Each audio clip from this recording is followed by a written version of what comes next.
బాలికల కోసం అమెరికాలో స్థిరపడినటువంటి రమేష్, అలాగే అతని కూతురు హన్సిక ఒక మంచి కార్యక్రమాన్ని ఈరోజు ప్రారంభించారు. ఇలాంటి కార్యక్రమం చేయాలంటే సమాజం మీద ఒక అవగాహన, ఒక బాధ్యత ఉన్నటువంటి వ్యక్తులు మాత్రమే ఇలాంటి కార్యక్రమాలు చేయగలరు.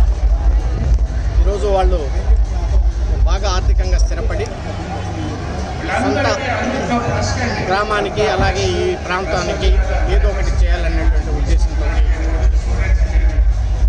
ఆర్గానిక్ న్యాప్కిన్స్ ఇవ్వడం, ఇది మహిళలకి ఎంతో ఉపయోగం. ఫ్యూచర్లో వాళ్ళు ఎటువంటి అనారోగ్యానికి గురి కాకుండా ఇలా ఈ కాన్సెప్ట్ని ముందుకు తీసుకోవటం నిజంగా వాళ్ళందరినీ కూడా అభినందిస్తూ ఉన్నా. ఇది ఒక మంచి కార్యక్రమం. దీనికి అనేక మంది తోడ్పాటు కూడా ఇస్తూ ఉన్నారు. మరి ముఖ్యంగా మహిళల్లో ఒక చైతన్యం వచ్చి ఇలాంటి ఉపయోగించుకోవటం వల్ల ఫ్యూచర్లో వాళ్ళ ఆరోగ్యాన్ని బాగా కాపాడుకోగలుగుతారు. సో ఈ